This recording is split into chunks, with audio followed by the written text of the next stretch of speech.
संगमनेरला अवकाळी पावसाने दाणादाण, पिकांचे मोठे नुकसान. संगमनेर तालुक्यातील सावरगाव तळ, निमज, धांदरफळ, नांदुरी, दुमाला, पेमगिरी, कवठे धांदरफळ या गावांना अवकाळी पावसाने चांगलेच झोडपून काढले आहे. अवकाळी पावसाने शेत पिकांचे मोठ्या प्रमाणात नुकसान झाले आहे. तर कवठे धांदरफळ येथील निवृत्ती रखमाकुले यांच्या मालकीच्या 2 गायींवर वीज पडून त्या दगावल्या आहेत.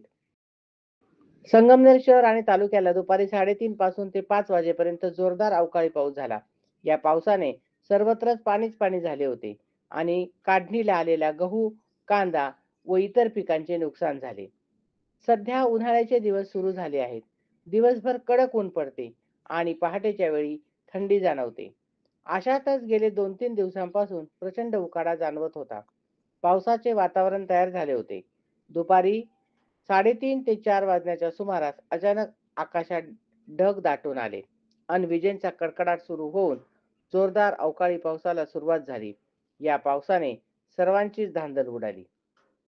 संगमनेर तालुक्यातील सावरगाव तळ या गावाला या अवकाळी पावसाचा चांगलाच फटका बसला. या पावसामुळे शेतकऱ्याच्या शेतात पाणी साचले होते. तसेच ओढे, नाले आणि डोंगरकडेही थोड्याच वेळात जोरात वाहू लागले. पावसाने सर्वत्रच पाणीच पाणी झाले होते. त्यामुळे काढणीस आलेला गहू, उन्हाळी बाजरी, कांदे व चारा पिकांचे मोठ्या प्रमाणावर नुकसान झालेले असून इतर जीवितहानीची प्राथमिक माहिती प्राप्त झालेली नाही. ताज्या घडामोडी पाहण्यासाठी सनवार्ता न्यूज चॅनलला लाईक करा आणि सबस्क्राईब करा.